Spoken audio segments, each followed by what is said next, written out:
Well, the haters gonna hate, and the faker's gonna fake, baby. I'm just gonna making luck, a Dominion podcast. Racism is okay as long as it's against white people. Yeah. Just like sexism is okay as long as it's against men. Yeah, we have to exclude... All prejudice is okay as long as it's against, like, rich, white, cis, straight, male, American... overlords, right. Rich or maybe middle class, you can also... Upper middle, yeah. I mean, like, actual middle class are hurting enough that they're getting toward to be a protected group. Yeah. A socially protected group. Right, an endangered species, even.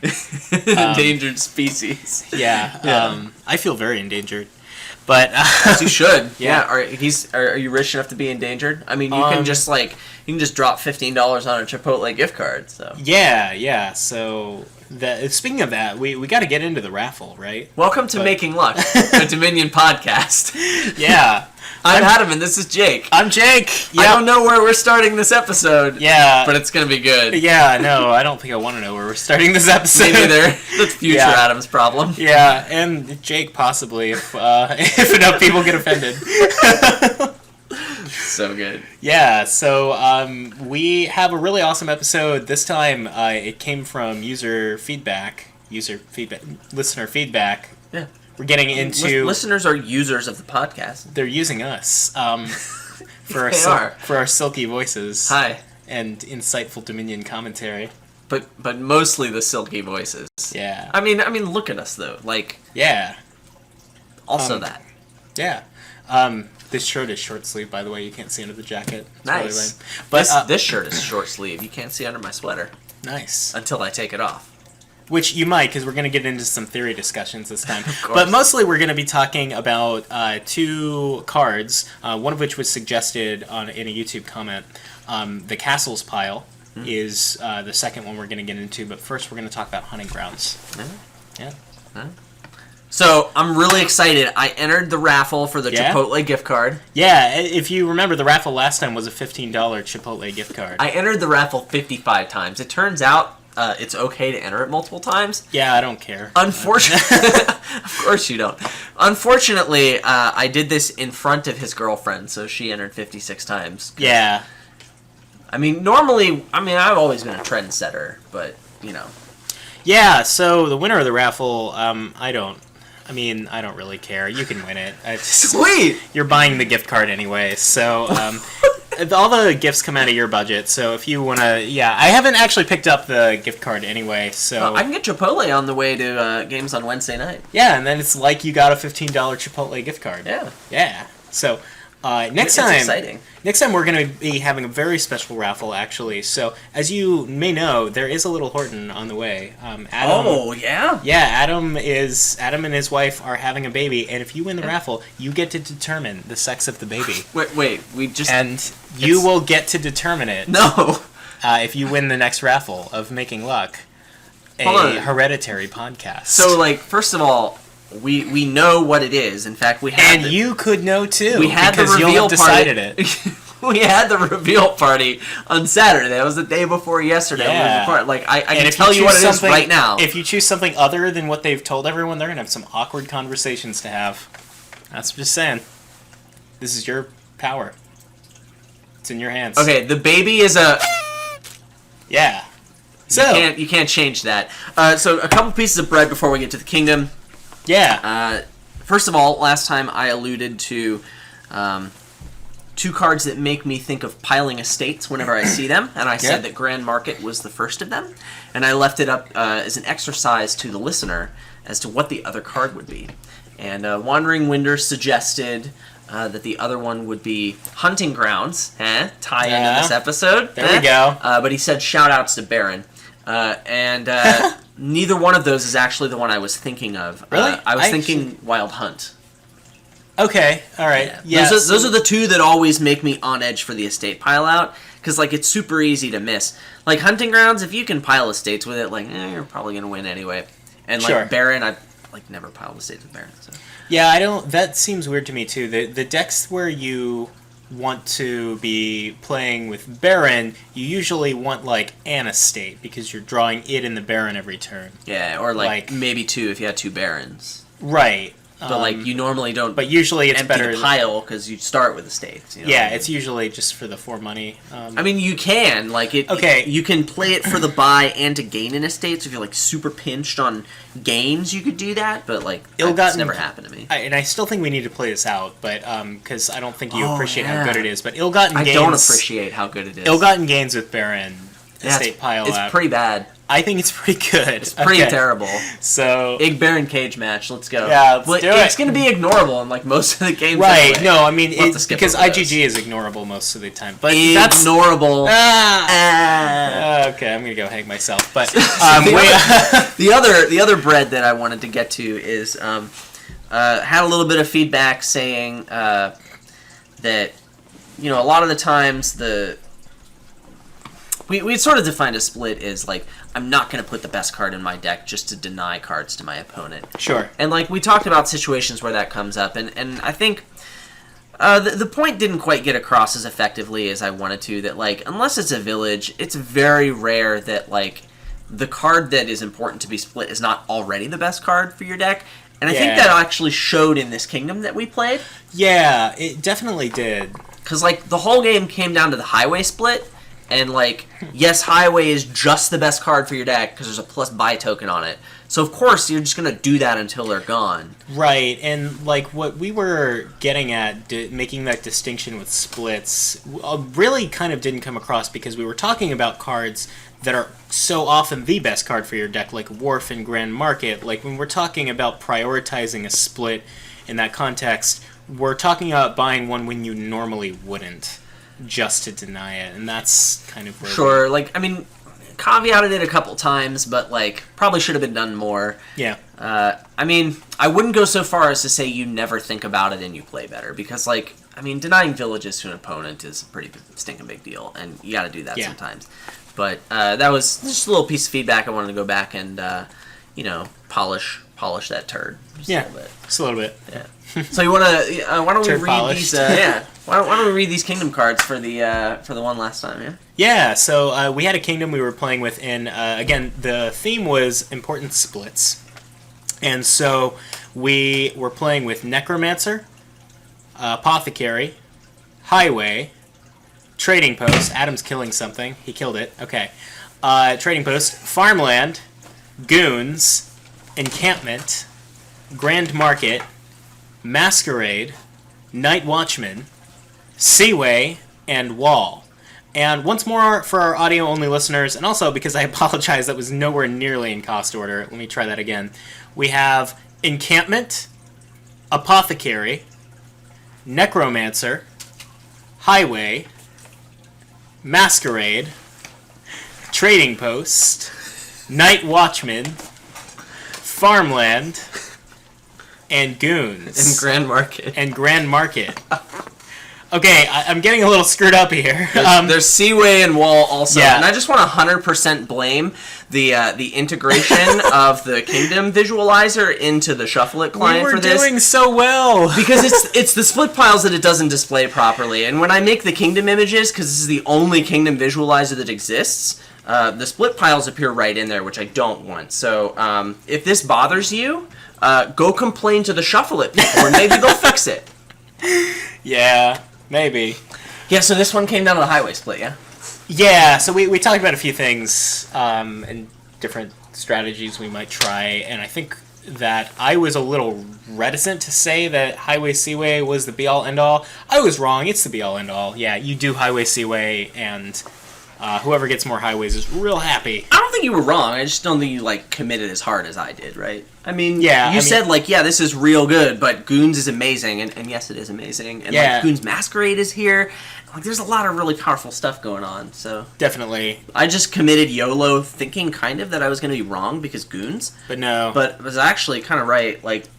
I think we played maybe 5 or 6 games, and most of them were just decided when the highway split happened, and that was it. Yeah, we had a couple that we even played out after this point, but there were quite a few games where one of us just resigned midway in, and like it wasn't. I don't think it was unjust. Like if your opponent gets 7 highways, it's GG. If your opponent gets 6 highways, it's probably GG. It's real tough to win from there. I managed to lose with 6 highways one time, but I'm real bad. Yeah, so. well, you're not. We talked about this. You're not bad. I'm just amazing. It's fine. I was worse than 100% of the people I was playing with in that game. So, yeah, I mean, if you go 5 highways, then things get more interesting, and that's when Goons gets involved. Yeah, a lot of the rest of the kingdom gets more involved, I would say. Yeah. So, like, I mean, I don't think farmland's ever good, but, like... And I bought it once, yeah. And not, like, Trading Post is good in the opener, and, like, Necromancer is... It has its place. And Night Watchman openings were experimented with, but like Grand Market starts to become a real part of this thing, and so does Goons. So even Plunder makes an appearance. You actually care about keeping encampments in your deck? What is this madness? The Night Watchman does make an appearance, but I think it only does in the opener, and only sometimes. It depends what you're going for. Yeah, we had disagreed about the opener last time, right? Yeah, we both said like Masquerade 100% you need that. Yeah. But then like you wanted to get the Night Watchman, and I thought like get a silver. And I now think that both of those were wrong. I think a Potion Masquerade opening is real good here on the 3/4. Potion Masquerade is the thing that you go for if you don't go for what I was advocating, and that's Masquerade and Night Watchman. So first you get the Masquerade, then turn 2 you get the Night Watchman. It guarantees that you get the Night Watchman turn 3. And that's super good, because, you know, Masquerade's a card you want to play early and often. And also, the Night Watchman cycles you to the Masquerade that much quicker. And then eventually, you don't want the Night Watchman anymore. You have stuff to pass your opponent with Masquerade. I'm still not convinced. I've tried both openers, and the turn 3 Masquerade is really nice, and being guaranteed it with Night Watchman is super good. So we never agreed on this. Yeah. I played a number of games against the bot. By the way, bot doesn't get any highways, so there's only so much you can really gain from playing the bot. Yeah. The bot has a very limited scope on this board. but anyway, I built the deck a few times, and I really do like the Apothecary. So, like, I certainly think there's an argument to be made for You don't skip Night Watchman. Apothecary. Yeah. I think, but for an opener, like, I think Night Watchman is arguably a better opener than Silver. I think it's close. But I think the argument for Night Watchman is compelling enough that I'd be willing to give that to you. Because the cycling's super great.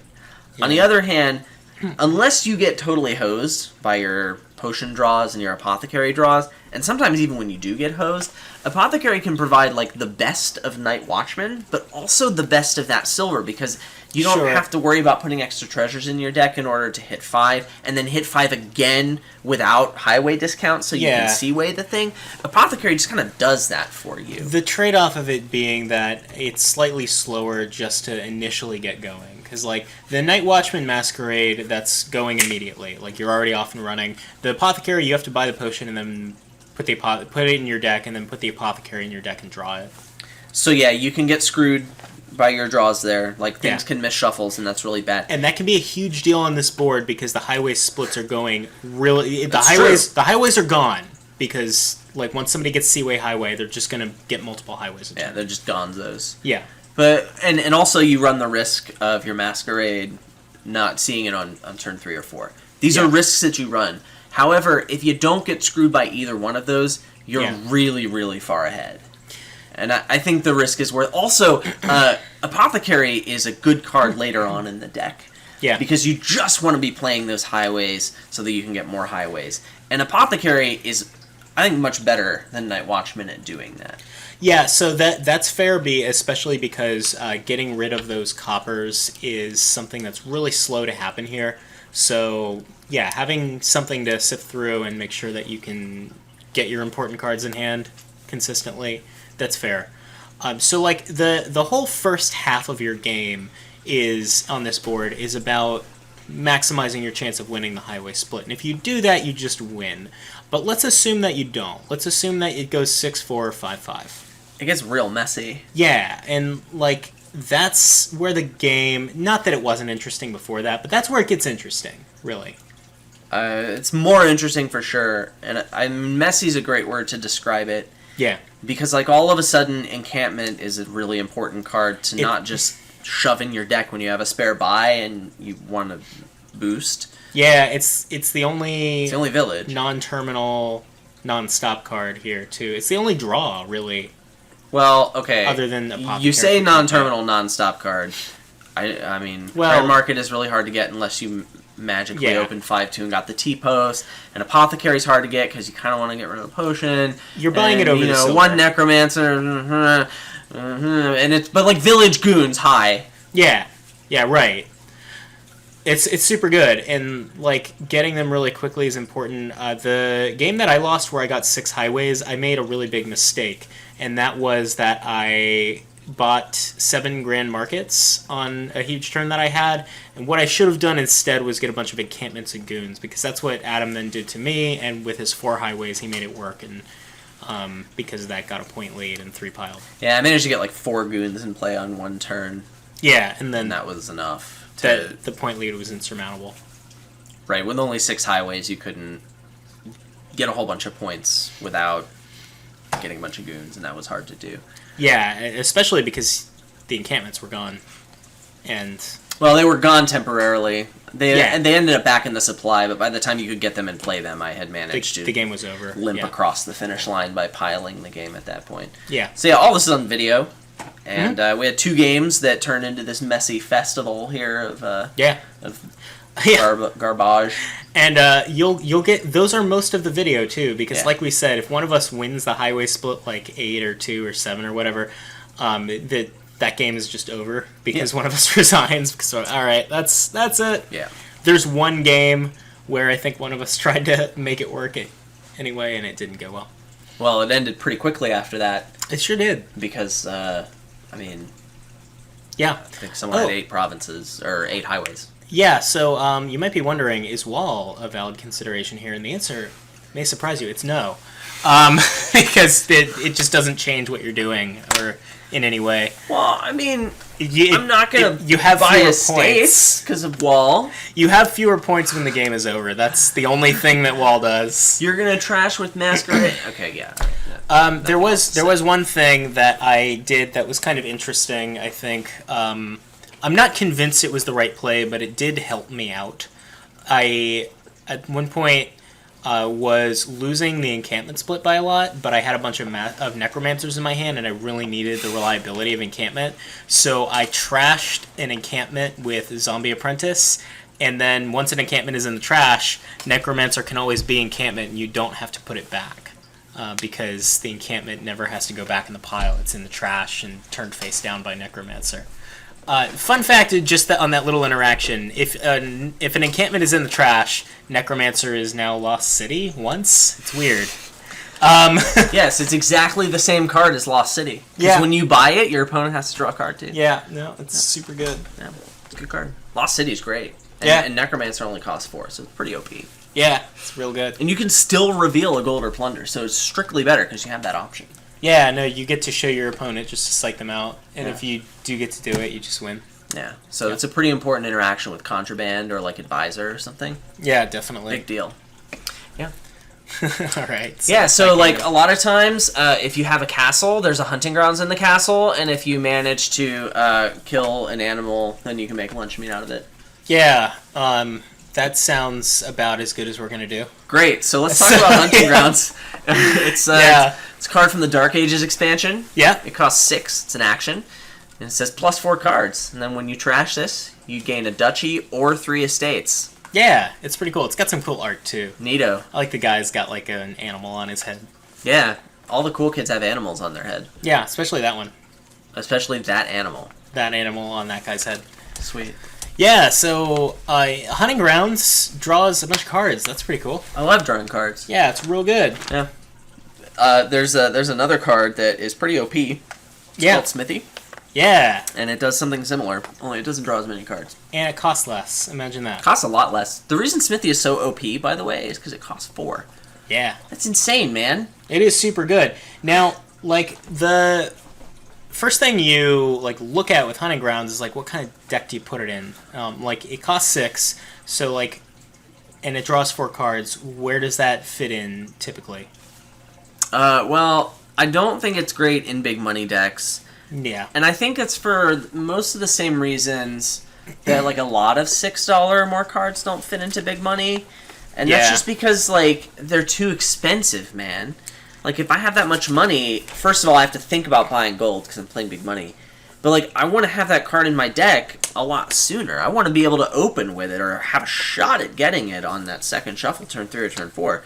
And that's just not realistic with Hunting Grounds. Yeah, and like we've briefly talked about how big money decks with terminal draw and big money decks without terminal draw, like just ignoring the kingdom, they perform very similarly. Like there's not a huge difference between having terminal draw in a big money deck and not. A lot of the time that a big money deck will decide that Smithy's the best card for it is when it hits 4 or, sometimes 5, but that's because the next best thing was a silver.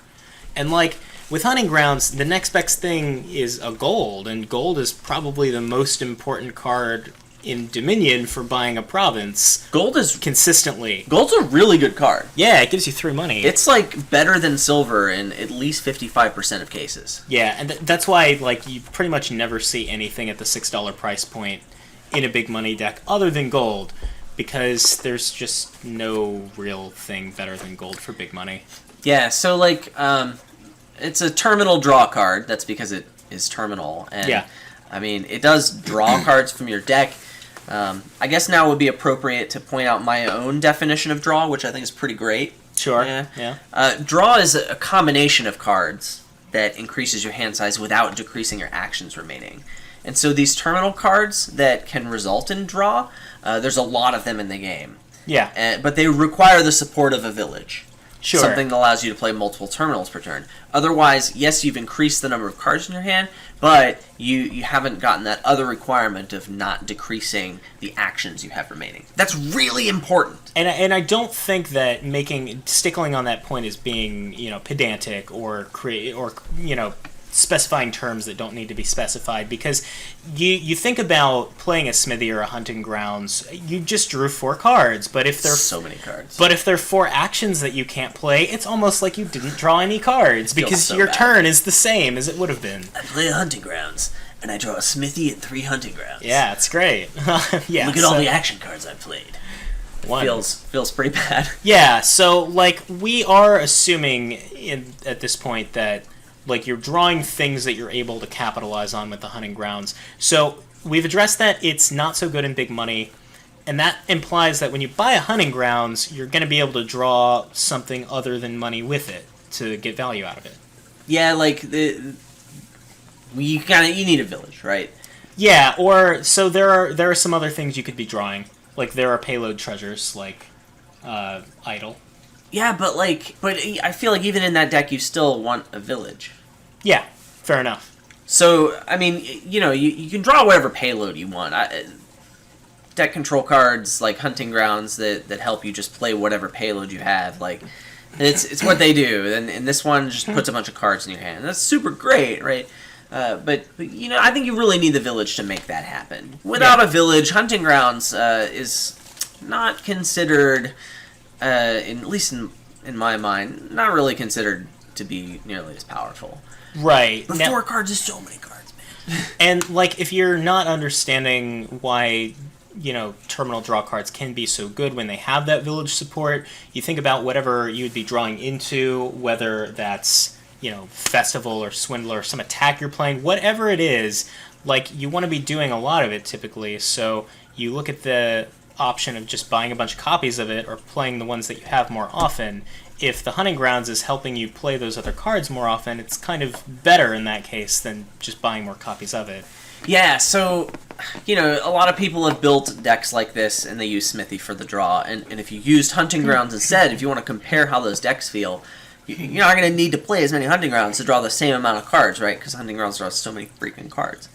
And that's really great. I mean, Hunting Grounds is great for that. But I don't think that always means, though, that you necessarily put less Hunting Grounds in that deck. Yeah, Hunting Grounds has a very significant and unique reward for something we call overdraw. So even without that on-trash benefit, yeah, like overdraw is pretty good because you want to have maybe 1 or 2 copies extra of Hunting Grounds in your deck, just to make sure you start your hand with one or you find it early enough on. Sure, that's fair too. And that goes back to the concept of cycling, spamming being good, right? Yeah. Having more copies makes it more reliable. In the extreme case, I need to play a Hunting Grounds to draw my deck, but I only have the one. If I don't find that Hunting Grounds, my turn's a lot worse. Yeah. So having 2 Hunting Grounds in that deck, even if I only need to play 1 to draw it, is going to make my deck a lot more reliable. And that can be worth it most of the time. And that does scale. You maybe want 1 or 2 extra copies of the card. Yeah, and you'll notice that we compared it to Smithy at the beginning for a reason. Everything we've said about Hunting Grounds so far can be said as well about Smithy, pretty much. But like 3/4 as much. Right, and also something like, Patrol or Journeyman, any of the terminal draw variants, and we just wanted to give those 5/6 as much. Right. We wanted to give some notes on that, just about terminal draw in general. There's some things unique to Hunting Grounds as well, and I think that in general, there's this concept of overdraw being something of an inefficiency, right? Yeah, so overdraw is when you would draw a card, but you don't have any more cards left, so you've kind of wasted the opportunity to maybe have a card in your hand that would help your turn. And if you're doing that with Smithies, like if you're playing Festivals and Smithies, what have you, and you're already drawing your deck and you have 2 Smithies left, you probably don't buy another Smithy because you're not getting as much value out of that as you would just buying something you want to draw with the Smithy. Sure. So you do have to be a lot more scrutinous of your overdraw in a deck like that, and I think less so with the Hunting Grounds. Yes, partially because the Hunting Grounds has, if it has some kind of trashing with it, it has another option for endgame positioning. Yeah, so, obviously there's the on-trash benefit. It gives you points for trashing it. So something like Remodel or anything in that family is going to be super good, because you're going to have this leftover Hunting Grounds that you didn't need to draw your deck, and this type of deck that invests enough money to buy extra copies of this $6 card is going to be well served by being able to score a lot of points in the end of the game by doing something like this. Yeah, so you look at a deck that, let's assume that you and your opponent are playing at the same skill level, and your draws have been about the same, and your opponent. But one of you is named Adam Horton. Well, sorry. Well, your opponent goes ahead and builds the deck that buys that 1 province per turn, and he gets it online a little earlier, and you spend a little more time with the Hunting Grounds and the trashing, what have you. So you both have a similar point potential in that case, because he is up a province on you probably, but then you have the ability to get the duchies with the Hunting Grounds. So you've both got the same potential, but his deck is much less reliable than yours in that case. So there's this idea of a reliability boost, and I think that also ties into the fact that you're overdrawing, right? Yeah. And so even if it also has this synergy with mid-turn gainers, even if they're not those remodelers, but just something like a Workshop of Silver in the base, in the easiest case. Sure. If I don't have to have that silver in my deck to start off with, then that's 1 less stop card that I don't have to draw until I have my whole deck in my hand, and then I can just play that other Hunting Grounds and just draw these silvers. Yeah. So there's the gain and play synergy, there's the remodeler synergy, and I gotta be honest with you, Hunting Grounds, I really like that card because it's such a simple card, but it has that elegance of wait a second, +4 cards, cost 6, gain a duchy, win trash. You have to kind of look at it and squint your eyes a little bit to see that, wait a second, these are all on the same card for the same reason. Right. And then you just feel like you've transcended, you just reached this form of enlightenment by discovering that. You start to hear this humming in the back of your head, and you wish that it would stop, but you know that it won't, and you realize that the humming is screaming. And then you your mom tells you that it's tinnitus, which she's had all of her life, and genetically you're probably going to get it too. And then you just embrace it, and you're like, oh, Hunting Grounds is great. That's what it's like to play Hunting Grounds, yeah. So the Hunting Grounds has those 2 endgame positioning options, and the other thing that it lets you do is, have the ability to pile estates really quickly, which we alluded to at the beginning of the episode. I guess. Yeah. I mean, you kind of need like 3 hunting grounds in your hand that you didn't play, but like do it on one turn. But it can happen.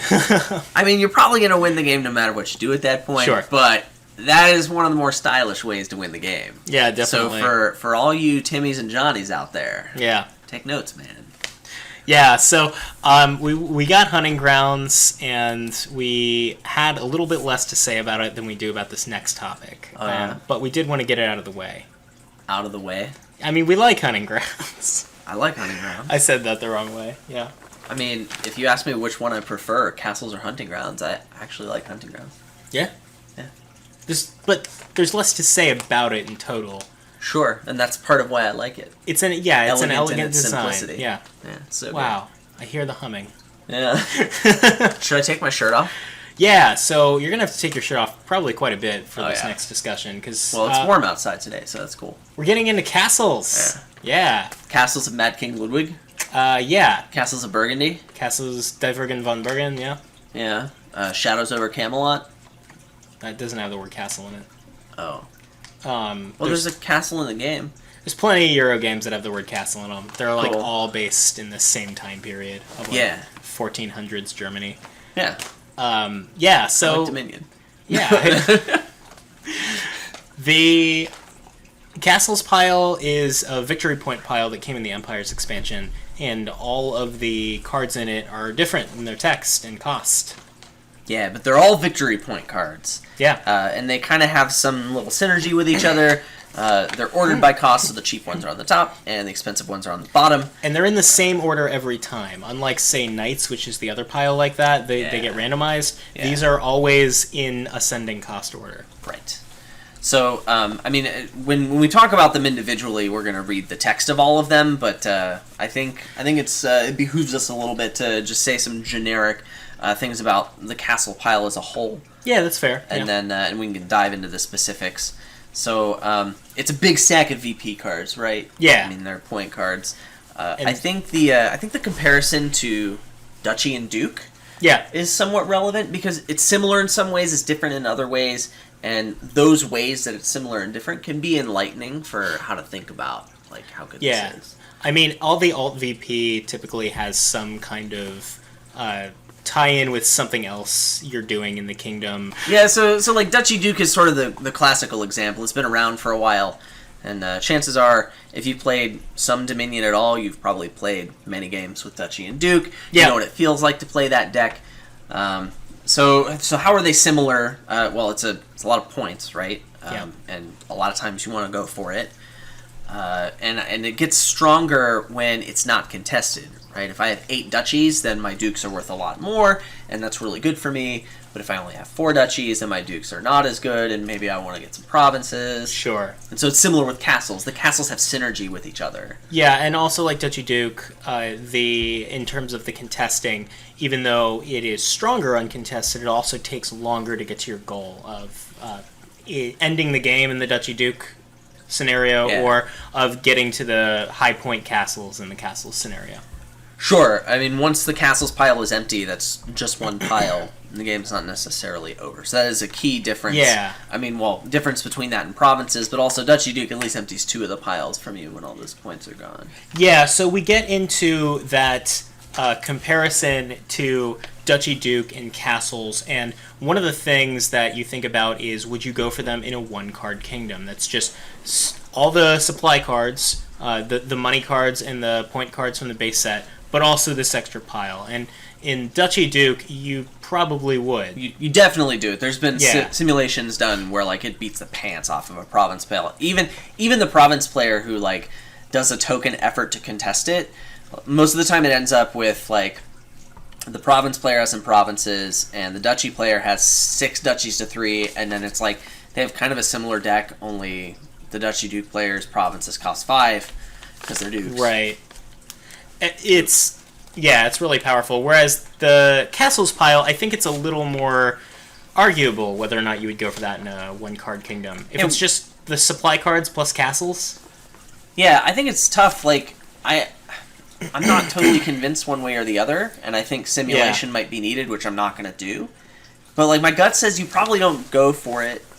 Now, failing simulation, I think we can at least do some basic math to figure out what the perfect, quote-unquote, examples of these would be. Like, in a vacuum, I'm talking about comparing somebody who gets all the provinces to comparing somebody who gets all the castles versus Duchy games, Duke. Yeah, in a two-player game. So, if you, coming back to Duchy Duke, get all the duchies and all the dukes, you have 104 points. That's so many points. And if you ignored provinces entirely and your opponent gets all 8 of them, they got 48. Good for them, man. Yeah. And you win that game. So let's take that to castles as well. You get all of the castles. You have about 45 points. It's variable, which we'll get to. But VP tokens. You have about 45 points, and you spent 8 buys on that. And your opponent spent 8 buys on all the provinces and got 48 points. You lose that game. So that, of course, doesn't happen, right?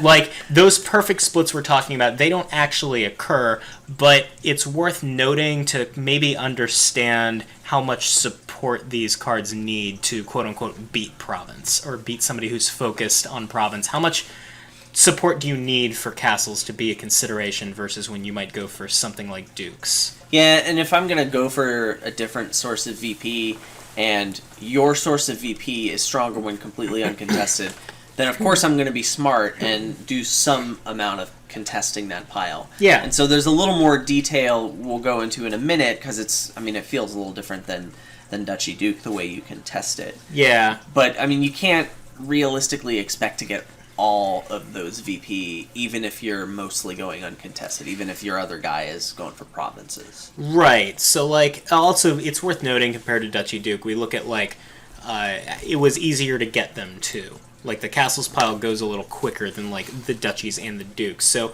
if you actually look at it in terms of number of points per buy on green cards, provinces, you obviously get 6 points per buy. Castles, you get 5.62-ish points per buy. That's assuming that you're getting all of them again. And the Duchy Dukes get 6.5. But the difference is that the castles are probably the fastest depleting pile in that case. So that's useful, right? It's actually a decent metric to see the value that you're getting even when uncontested. And it does leave out an important part of the equation. Yeah. The fact that Duchy Dukes cost 5, and that's real cheap.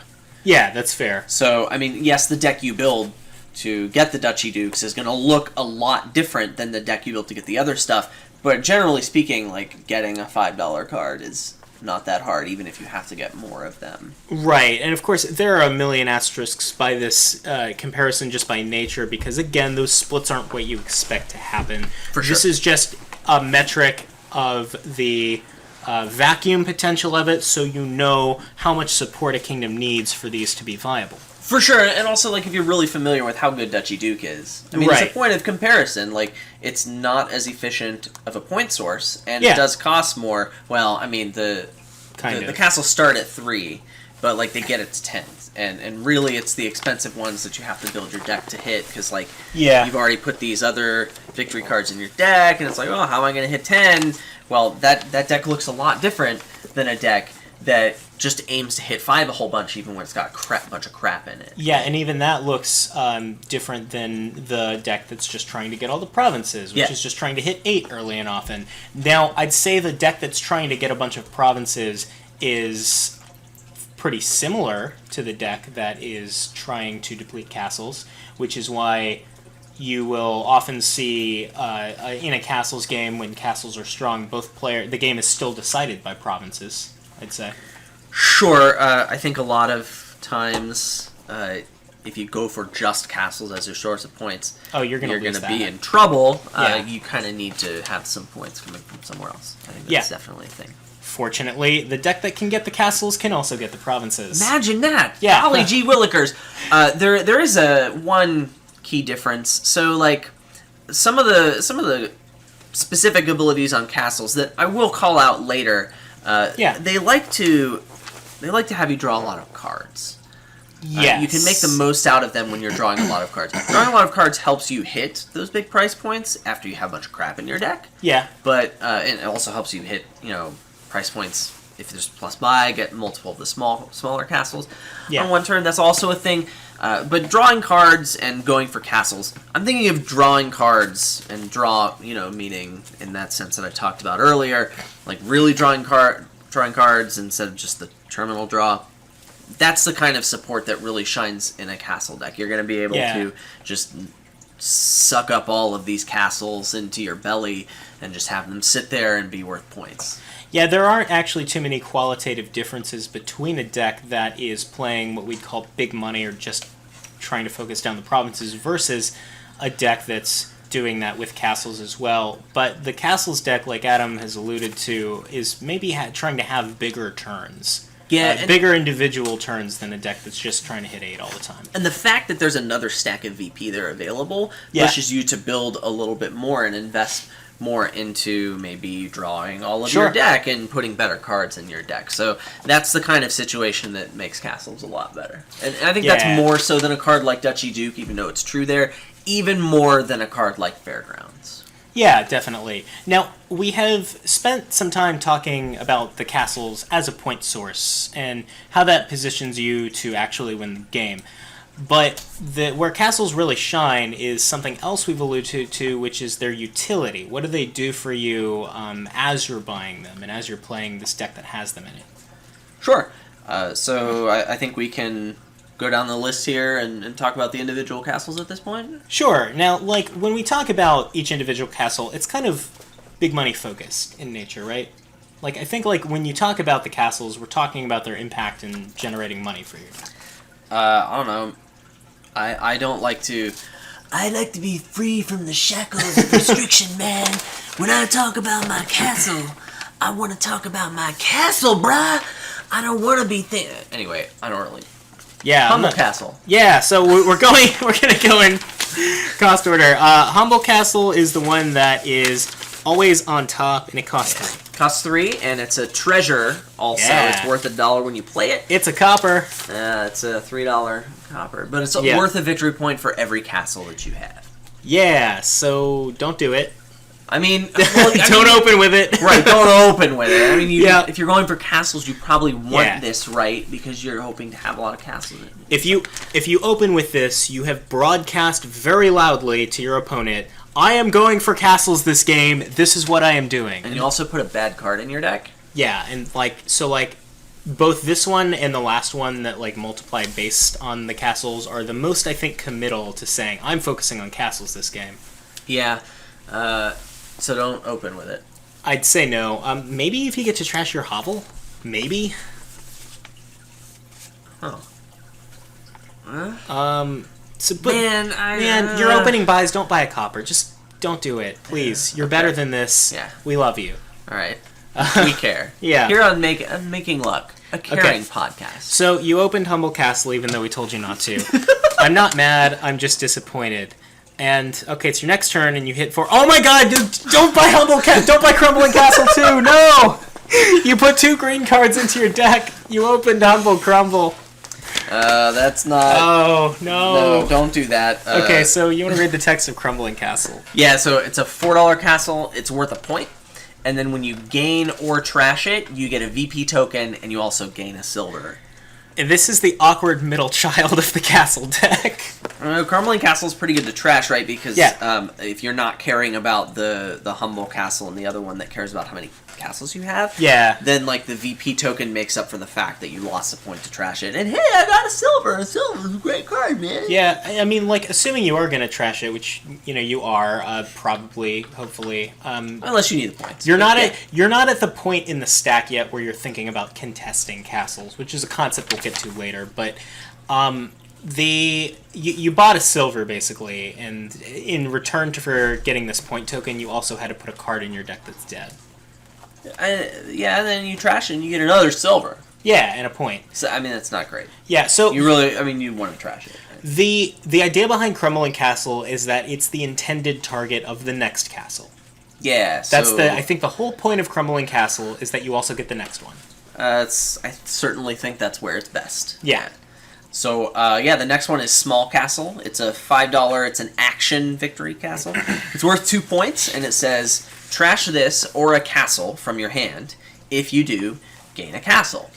I'm going to go out on a limb here and say this is almost always the most important castle when castles are good. I don't think you're very much out on a limb. I think that's definitely the most important castle. Yeah. I just think you're right about this one. Sweet. Okay. I love being right on my limbs. Yeah, when you agree with me, I mean, a lot of times you're going to be right. Yeah, I said it first. You're agreeing with me. All right, that's a good point. That's a good point. Okay. So, by the way, I don't know if we mentioned, Crumbling Castle itself is worth a point. I did. Okay, Small Castle itself is worth 2 points. That's twice as many points. Yeah, so you're already twice as good as Crumbling Castle. And it only costs 5. I guess. I mean, Yeah, if you don't count the VP tokens, but we're not. I don't. Yeah, those don't count. Those don't matter till the end of the game. So, Small Castle, there's probably the most to say about this one, right? I think there's more to say about Small Castle than any other castle individually. Sure. I mean, the big thing you have to get through in order to make castles good is the fact that you have to put a bunch of green cards in your deck and then hit big price points to buy the expensive castles. Yeah. And Small Castle seems like the best way to deal with that. Yeah, because you get to just... you probably are saving it for Sprawling, Grand, or King's Castle, which are the 8, 9, and 10 ones. 10 The expensive ones, yeah. Yeah. And the longer you can hold on to this thing, the more value it's going to get, because the more expensive a castle it's going to pick up for you. Now, if you have the opportunity to trash other castles with it before you have to trash it, that's usually something you take it up on. It's probably fine. Unless you're going to keep every castle close to your bosoms and treasure them forever. Go for that 45-point ideal. Yeah. I'm getting all the castles and 45 points. Yeah, unless you're going to do that, normally you probably want to trash some other castle. Like Crumbling Castle's great. Yeah, trashing Crumbling Castle is almost a no-brainer. You just do that. If you maybe not the Humble, but pretty much any other castle, I'd be decently happy to trash if I'm upgrading. Yeah, definitely. I think the next one we're going to talk about, Haunted Castle, is a big trash target for it, too. Yeah, those are the other ones, I mean, the cheaper ones are better to trash, because in general they're worth less points. And I'd say, even if you had intended to ignore castles, you think castles are not very good and you see your opponents buying them, if you see Small Castle, I think you probably buy it, just to, if nothing else, than to deny it to your opponent, and some of the castles are going to be good for you later. Yeah, when we get back to how to contest castles and how that goes, I mean, we're gonna come back to this one, because Small Castle's usually the big one. Yeah. I mean, even whoever's going for castles or not going for castles, Small Castle is important enough and just good enough that it usually becomes the focal point. Yeah, so the next castle is... one moment. I just want to point out... Something we're going to get to later. Just a minute. So, a lot of times I see people buy the Small Castle, and then the next time they see it, they're like, oh, okay, I'll play this, I'll trash it, and I'll get the Haunted Castle. So sometimes that's... Don't do that. That's rarely a good play. Don't do that. A lot of the time you want to hang on to the Small Castle and get a really good castle later. There are... Now, if you bought Small Castle just to contest it, if you bought Small Castle just so your opponent doesn't get it, you don't care. You just play it whenever, and you get whatever's on top. Sure. You just denied it to your opponent. Yeah, but unless you're doing that, if you actually care about the castles, don't do that. And I just wanna put a pin right here and say I pretty much never. Yeah, they're very few. It's very rare that I advocate that. Yeah, but I want to just put a pin right here and remember a while ago when I said that having a lot of draw was good for castles. This is case number 1 where that's good, because it helps you line your Small Castle up with another castle that you want to trash. And that's when you get the best out of Small Castle. So this is case number 1 where draw makes castles good. Yeah, and the idea that you're going to buy Crumbling Castle and then buy Small Castle, and then with no other support than that, expect to line them up, is expecting a lot out of your draws. And I'm just saying, if that doesn't happen to you, don't get off. Yeah, don't get ticked off. That wasn't going to happen. You don't deserve it. Yeah, remember, because if you lose at Dominion, you're bad. Yeah. Unless you listen to the podcast. Yeah, and then you did all you could. You did your best, and it wasn't good enough, and that's okay. Yeah. So yeah, Haunted Castle. Yeah, the next one's Haunted Castle, and this one costs 6, and it's I'll read it. So interesting. It's a $6 castle. It's worth 2 points. It says when you gain this during your turn, gain a gold, and each other player with 5 or more cards in hand puts 2 cards from their hand onto their deck. Most of the time that's Ghost Ship, but if you urchin them first... Anyway, yeah, Haunted Castle. So I'm going to take issue with that a little bit. I don't think this is Ghost Ship. Because the attack is... It's similar, but the thing about Ghost Ship is that top decking attacks in general are infinitely stronger if you play them in succession with each other. And Haunted Castle only has the potential to go off one time. So it's like a Ghost Ship, but it trashes itself when you play it. Yeah, exactly. It's just like that. Yeah, it's just but it like also that. Doesn't draw 2 cards. Yeah. And it costs 6, and it doesn't on gain, and it's worth and it gives points, you gold. And it gives you yeah. But other than that, it's the same thing. I'd say it's really more comparable to Militia. It's like a more annoying Militia. Yeah, because the entire point of the Ghost Ship spam is that on top of spaghetti, reducing your hand size, it's all covered with cheese. Yeah, all of that. Sorry, on top of reducing your hand size, it's also slowing down your cycling, and it only really does that in a way that's not necessarily advantageous if you're hitting them with it consistently. That's not going to happen with Haunted Castle. Yeah, it's more just like a Militia that's making a funny face at you as he pokes you with his stick. Yeah. Or like maybe a Militia that kind of looks like Guy Fieri. Yeah, definitely. Yeah. Guy Fieri, the Militia. Yeah. I don't have anything more to say about Haunted Castle. Well, so you're buying a lot of the time you buy it, and really you're buying a gold. Like that's the real thing you're doing is buying the gold because it costs 6, and like the benefit of attacking your opponent is worth putting the Haunted Castle in your deck. That's a no-brainer if you're going for castles. Even when you're not, though, it still seems okay. Yeah, like if you're not going for it, instead of just buying a gold, I think like some kind of trash for benefit needs to be worth it to make that. I mean, if I'm contesting castles and I don't want them in my deck, then yes, trash for benefit's going to be good. Yeah. I mean, that's true for just about any pile. If I'm going to contest it and I don't want it in my deck. Hey, if I can trash it, woo! That'd be great, yeah. So, yeah, that's Haunted Castle. Yeah. The next one is Opulent Castle. Yeah, so... It's the 7 cost. Oh, Haunted Castle's worth 2 points. Yeah, I said that, man. I'm on this, brah. Sorry. I'm so good at reading things. This is great. Yeah, so Opulent Castle is it's worth 3 points, and it's an action victory castle. It says discard any number of victory cards, plus $2 per card discarded. And all the castles are victory cards, so it has that synergy. Yeah, I mean, I'm going to argue that it has less synergy with the castles pile than it looks like it has. Yeah. This is a card that looks like, oh my god, it's in a pile of victory cards that you have a bunch of, and you can discard them. But, like, bear in mind that almost half of the castles and the cool stuff they do want you to have the castles in your hand, or have a hand of victory cards to do it.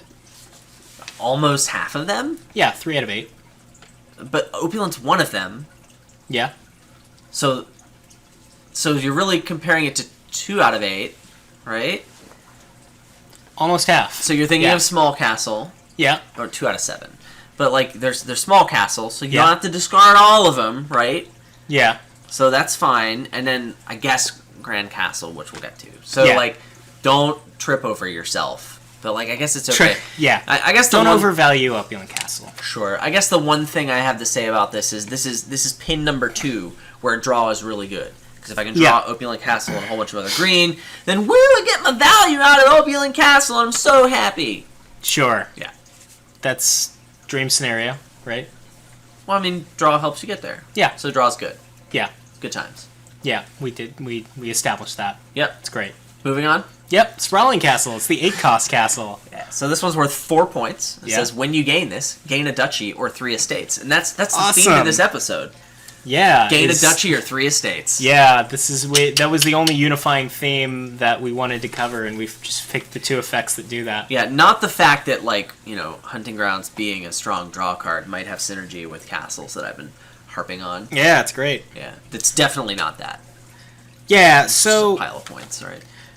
So this is a castle, and I think that's the main thing about it, and you'd probably rather not get the duchy with it, no matter what situation you're in, but, like, I mean, it's happening. I'd rather have this one be worth 7 instead of give me another card. Sure, That's bad, yeah. I guess. But, like, the expensive castles, it's at the end of the game when you get them, so, like, of course you just want them to be worth a bunch of points. And so here we are. They're worth points. Yay.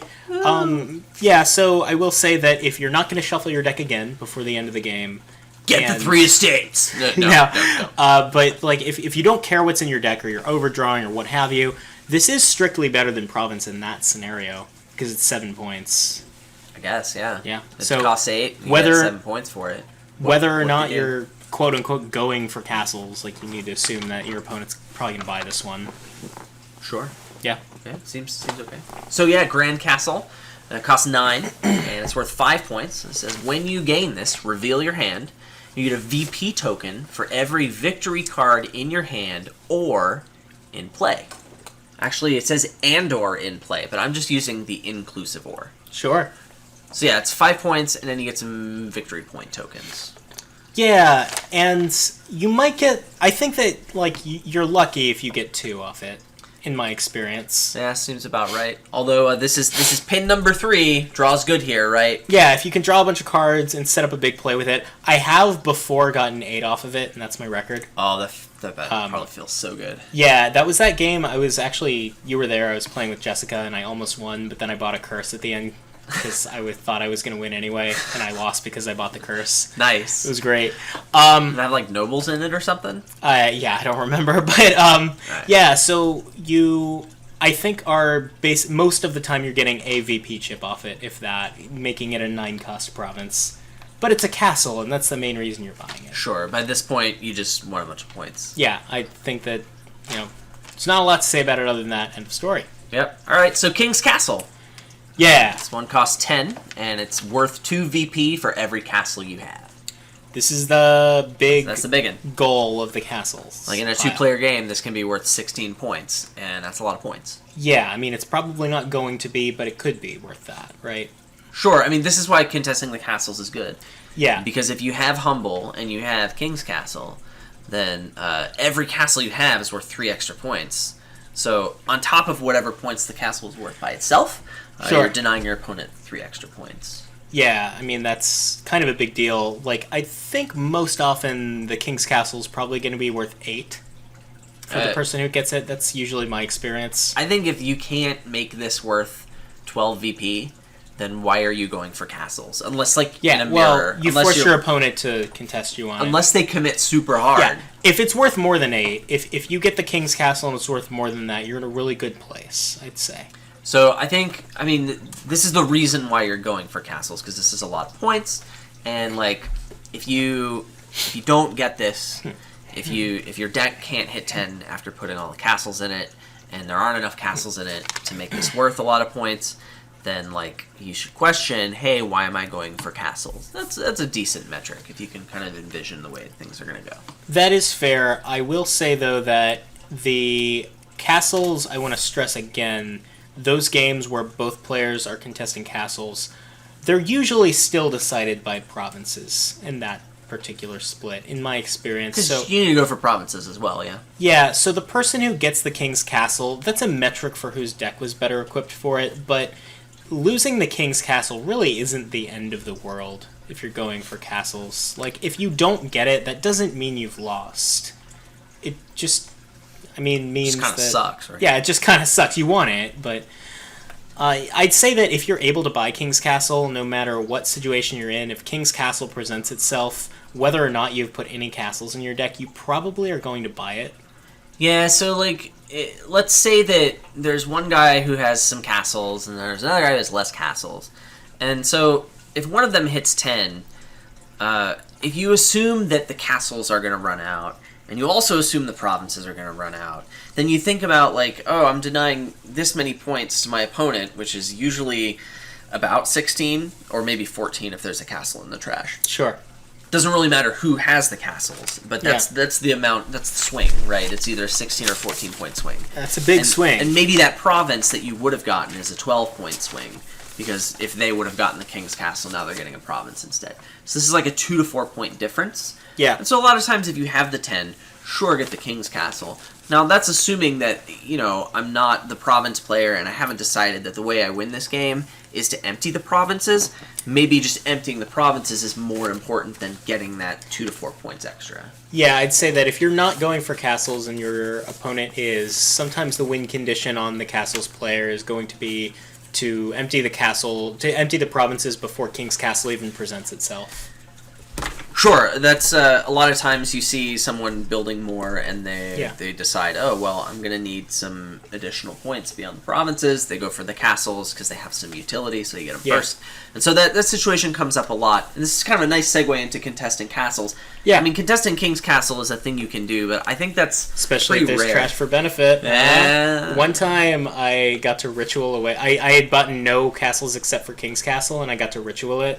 I bet that felt good. Better than sex. Like, I'm just saying. All right. Yeah. Thanks for sharing. Yeah.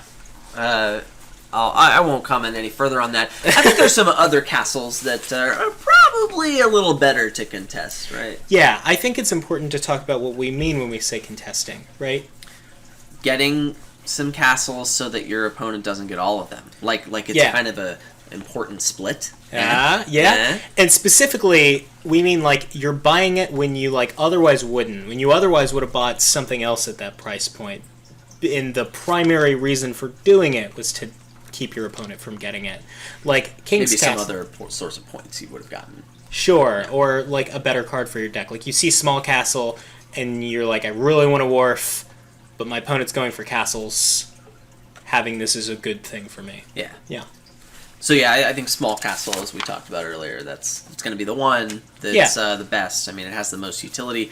You can trash the Small Castle. You can just drain another castle from the supply, denying those points to your opponent. So that's pretty good. That's the awesome thing about if you're contesting castles, getting the Small Castle, is because not only did you deny them the Small Castle, you also deny them another castle of your choice later. Someday, yeah. Yeah.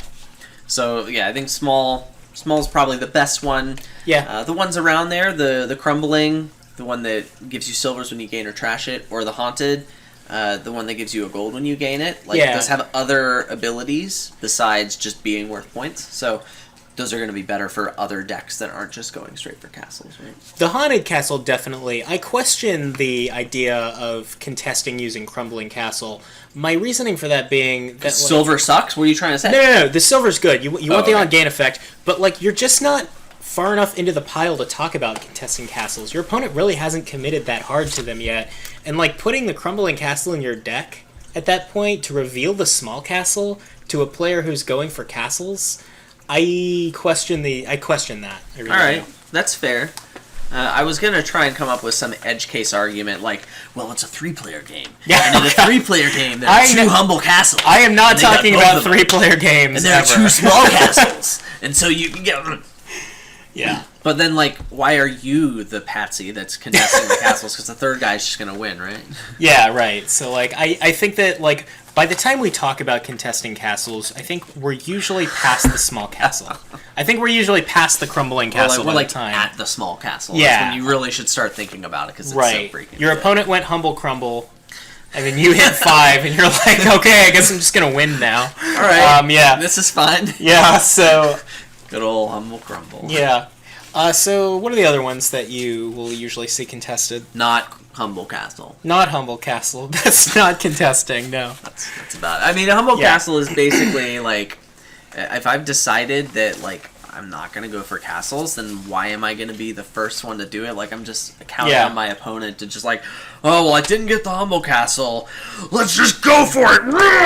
Like, that's... You don't count on your opponent making a mistake, yeah? I did kind of set you up for that one. I'm glad that... Feels good. Yeah, it feels so good. Yeah. So, like, the other big one, and we've kind of alluded to this earlier, we've kind of even just said it earlier, but King's Castle, again, like, even if you have bought 0 other castles throughout and it's worth 2 points, I think you buy it if you can. In a 2-player game, like... Those points are somewhere, you know? Yeah. Even if you aren't getting all of the points, like, you're denying those points to your opponent. Yeah. So it's like secret points. Yeah. As long as those castles aren't in the trash. Yeah, and the 2 before that are basically just buying a province. They're very similar to it. Yeah, it's true. So we have gone into some of the different aspects of castles, what it's like to play with them, and reading how much each player is quote-unquote going for them. We want to decide if you want to do that, right? Like what side of that you want to be on. So when are castles quote-unquote bad or good? But when you have a lot of draw, they're good. Yeah? And you want some points. Yeah, I'm putting bad and good in quotation marks. Oh, Because I don't know what that means. what I mean by that... what I mean by that is that, like, you don't really usually start a game saying, I'm going for castles this game, or I'm not going for... or I'm ignoring castles. A game of Dominion. Yeah, because, like, you're kind of just looking at the castle that's available at the time and deciding based on this other information that you have whether or not it's a good idea to buy it. Okay, I'm looking at Humble Castle. I do that sometimes. In the opening of the game, no. Like, unless I'm trashing my hovel, and that's the only way to do it. All right, it's turn 5. It's turn 5.5. Yeah, it's turn 5. I'm not It's buying turn a Humble 55. Castle. Like, I mean, once I've gotten to a point where, like, I have a bunch of draw and buys, I might start buying the castle pile if it hasn't Alright. already been started on. Nice. Because then, you know, Nice, Rudy. I'm putting pressure on my opponent to contest them, or I just win. Sweet arena. Yeah. Yeah. But, like, I think it's important to understand that usually castles are tactical, not strategic. As well. Hashtag tactical castles. Hashtag tactical. Making luck. A tactical podcast. Yeah. A tactical castle podcast. So deciding whether or not castles are going to be, like, good or bad in terms of how they function comes down to that utility, because the point total doesn't exceed province the way that Duchy Duke does. So, like, when you're talking about whether or not castles are viable, you're talking about for, like, what are they doing in the meantime to assist your deck as you're buying them, and then eventually going for provinces later. Okay. So anything that likes green cards is good. Yeah? Sure. Because Yeah. they're green. Yeah, they are indeed green. I'm thinking about Crossroads, mainly. Yeah, that's a big one. Yeah? Yeah.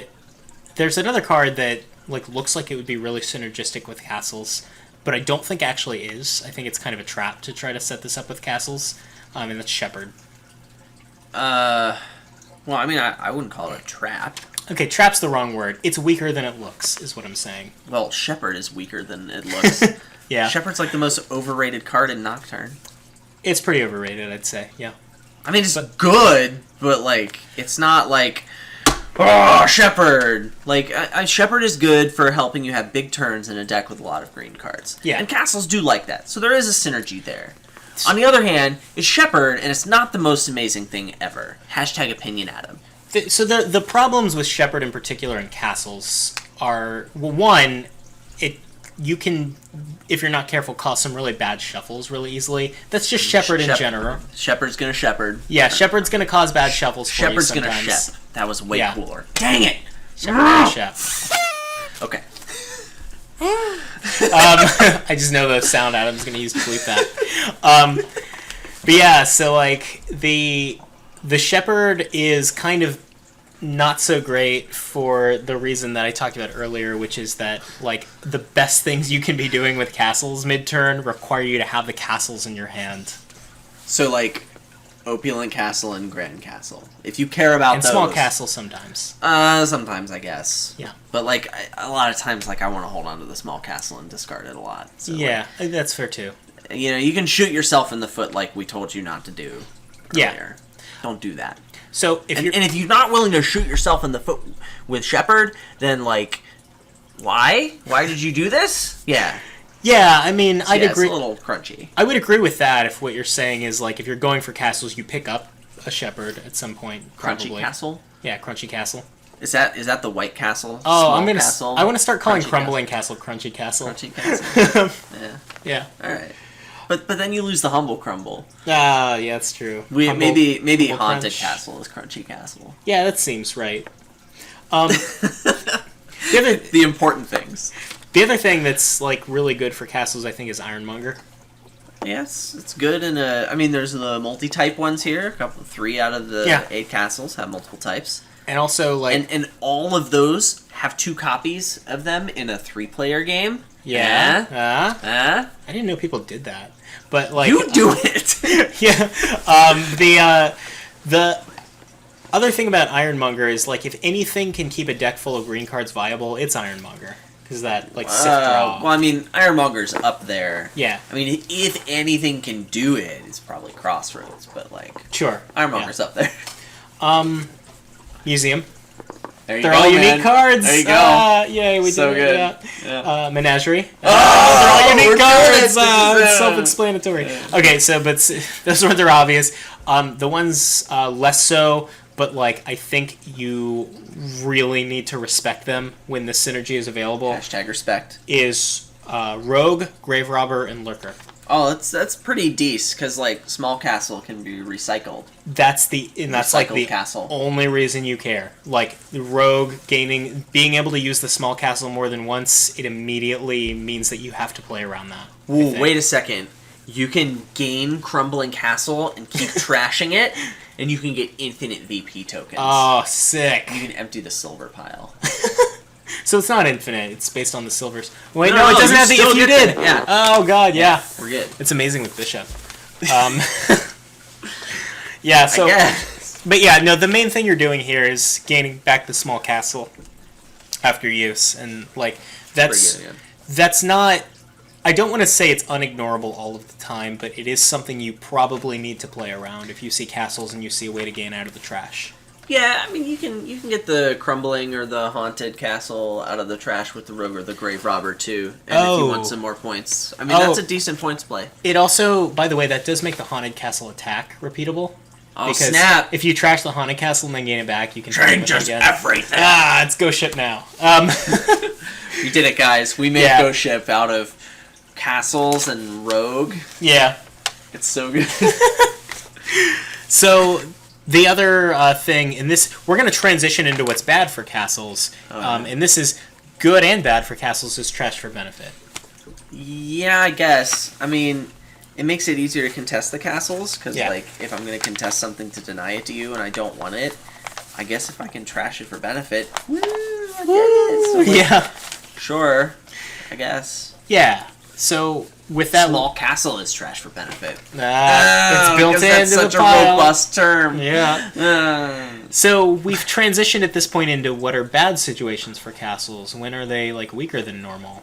Okay. And we went into trash for benefit as All right. enabler for contesting, which makes castles overall worse. Yeah. And also Wolf Den. because He's a sharp cookie right there. He found all of them, man. Look at this guy. Yeah. The other, I mean, maybe there are some others, and definitely if I'm missing them, leave them in the comments. Let us know reasons you would want to ignore castles. But the other big one I'm thinking of is Platinum Colony.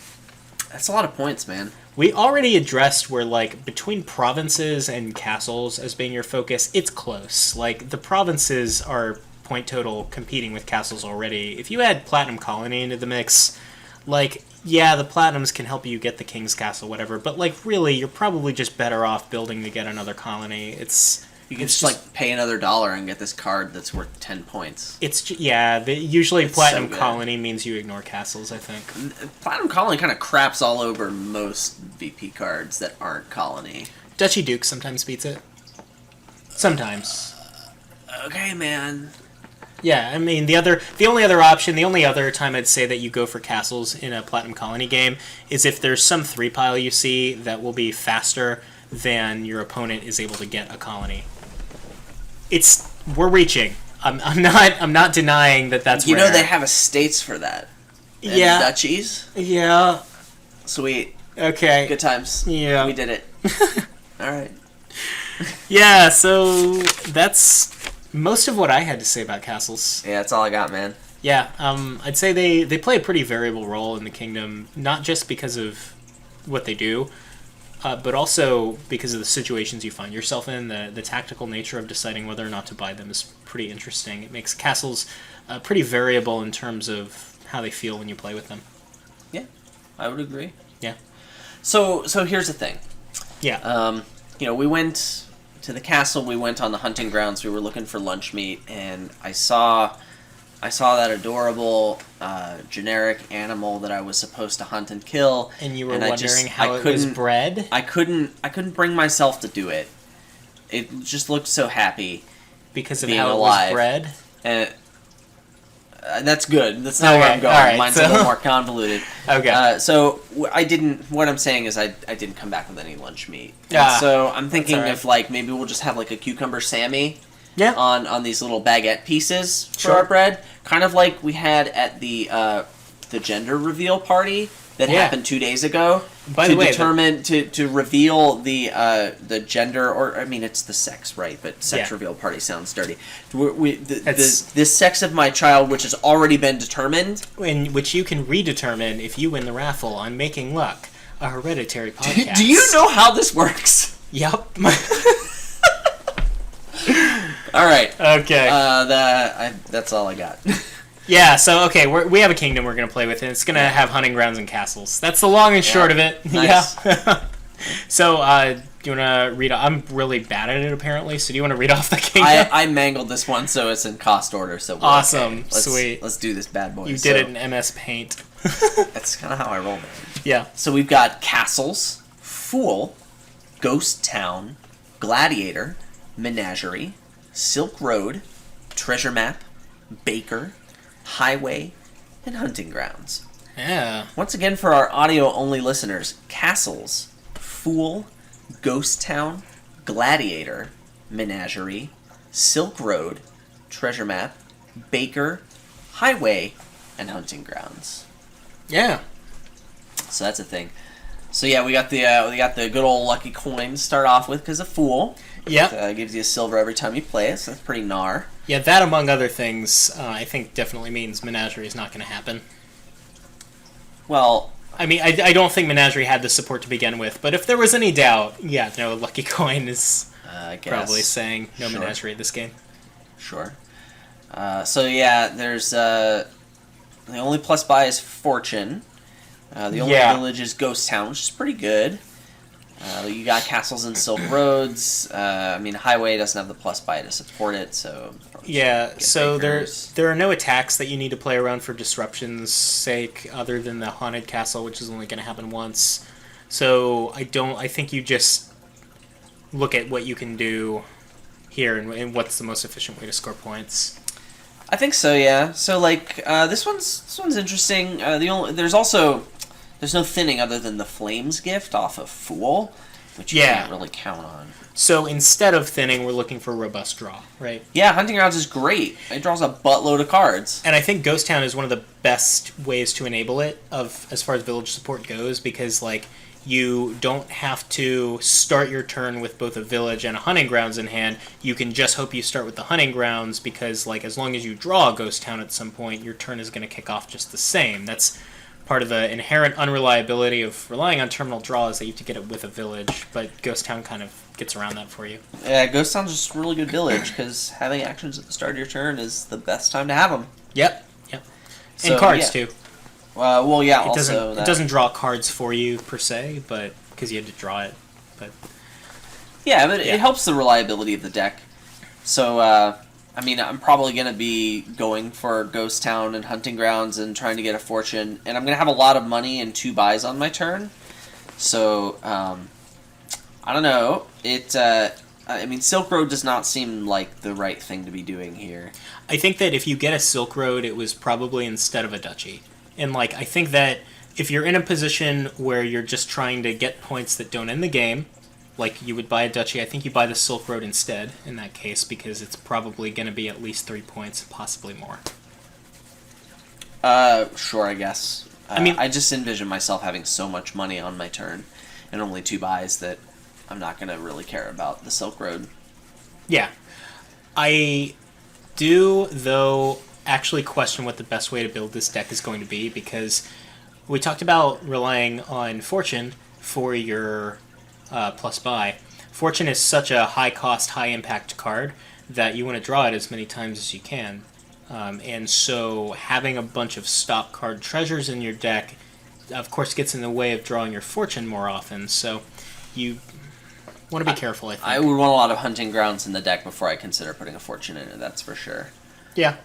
I Definitely. mean, I think I want to build that deck because it's a good deck. With the Baker token, I'm probably going to... I'm really warm on opening Fool here. I think Fool's decent. I like Fool a lot. So I'm probably going to open Fool, and then I guess I'm going to get Baker. Yeah, so like Fool is... I mean, this is always true of Fool because of just the way the card works, but like if you buy a Fool and you play it and you get the boons, and your opponent doesn't buy one, great, you've lost in the woods all game, and that's good. But That's not bad. if your opponent does take it from you to do the same thing themselves, Crazy boons, great, man. you can play the Fool and get 3 boons. So yeah, That's pretty Fool good. is probably a good opener here. Most of the time, I find that, like, you go for Fool, you don't go for Fool. Whatever. Yeah. I feel like Fool's probably going to be okay. I'm warm on opening Fool, so I want to go for it. Yeah. And I want to build a deck that draws a lot of cards with Ghost Towns and Hunting Grounds. And if Yeah. I'm going to do that, it's likely that I'm going to be going for a Fortune. It's likely that'll happen. Yeah, so I might YOLO it and go Gladiator Fool. Or I might go Gladiator Silver, actually. I mean, I want the Baker in the deck. You start with the token. I don't know. I'm probably saving the token to get something later, to turn a 5 into a 6 and get a Hunting Grounds. Yeah, so Baker does this crazy thing. It gives you towns. Yeah, but Yeah, I it's get pretty the great. Hunting Grounds earlier, and I can get it, like... Do you, though? I think I do, because You open with a Fool. Ghost Towns are a thing that I can use to support the Hunting Grounds so much earlier than I would normally be able to support it in a What do deck. you mean? Like, you get Ghost Towns when you need it. You gain it to your hand. Like, Yeah, so I buy the Hunting Grounds at some point, track my deck, buy the Ghost Town right before I'm about to draw the Hunting Grounds. great. I think opening with a Baker is a better way to get that Hunting Grounds in your deck sooner than opening with a Gladiator. I don't know. I like the Gladiator. Good for you, man. I think feel pretty good about so. Like this. Gladiator with castles is kind of interesting too, because it's kind of basically a terminal goal. Oh, snap! Oh, that's synergy. Yeah, like we didn't pick this kingdom, but like there's Silk Road and Menagerie, which we talked about. Hunting Grounds obviously was going to be in here. I like how there's Highway here because it dominated last kingdom, and I don't It's think like- it's side. I it's like think you meh. like ignore it. It's like right next to Baker, and it's like, oh, I'm getting a Baker now. I might buy a Highway at some point, depending what my deck looks like when I get the Fortune. I think Probably not. I think Baker's doing it. better in every case because the highway is like, if it only is better than Baker when you have another buy. But if you have another buy, you're playing a Fortune, so the coin token can be doubled too. I'm never getting a Highway here. You're not wrong about that. I really God. am wrong about anything. Shut Didn't you say you were gonna auction or raffle off my ego?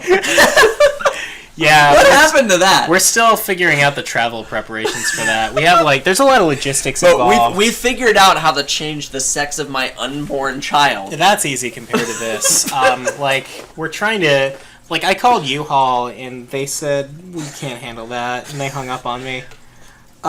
Hey, the people that moved me here, they Yeah. were super strong. They carried that fish tank down the stairs with just 2 of them. Nice. Call them 2 men in the truck. Will do. It was weird though because they actually sent 3 men in a truck. I was like, That's false advertising, man. 50% more man than you were expecting. Making luck, a 50% more man podcast. More manly. 50% more manly of a podcast. Wait a second. Are you trying to say that Wandering Winter's not manly?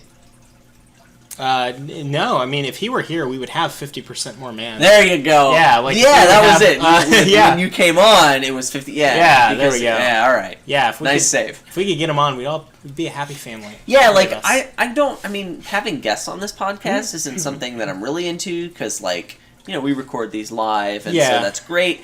And also, I don't know, I've never really liked podcasts that are based on the guests.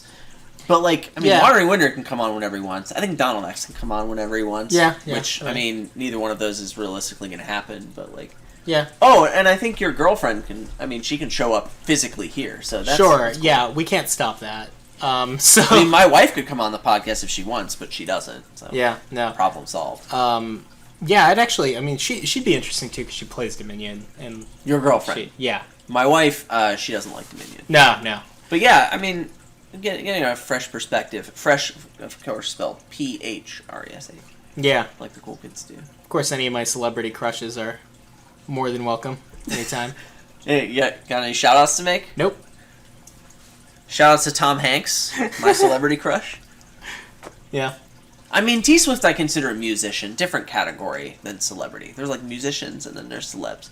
Yeah, let's see. If I'm But listing really, off really I'm celebrity more on crushes. Demi Lovato than T-Swift because Reputation, don't get me started. Mine are like a lot of anime voice actors. Yeah. And Did I ever tell you I had a crush on Sailor Mercury when I was in high school? you have mentioned that. Yeah, I think most of us had a crush on one of the sailors. Yeah. How could you... I mean, Sailor Mercury is clearly the best one. I didn't know who any of them were, but Did you watch the show? no. Well, that's probably why. Yeah. Nice. Yeah. Who's your favorite Sailor Scout? Uh, There's a correct answer to this. Sailor Moon's kid. You're only saying that because that's your girlfriend's favorite. Is it? I don't. Sailor Chibi I had no irritated idea. the crap out of me. I had no idea. She was the Scrappy Doo of Sailor Moon. How do you know what my girlfriend's favorite sailor? We were talking about it. Oh, There was that poster at the game store, I don't remember. and then that guy randomly came up to us and is like, "Yeah, Sailor Mercury is the best one." And I was like, "Thank you." All right. Yeah. Anyway, thanks for listening to Making Luck, an anime podcast. Yeah, an anime, a Yuri podcast. Whoa. Yeah, shout at us on the forums, on the YouTube comments. We've been getting Definitely. some feedback. We certainly like that. If you've got feedback and you haven't given it to us yet, start doing it. Yeah, Super great. We definitely. like hearing from you guys. Yeah. Thanks for listening. Thank you. Bye.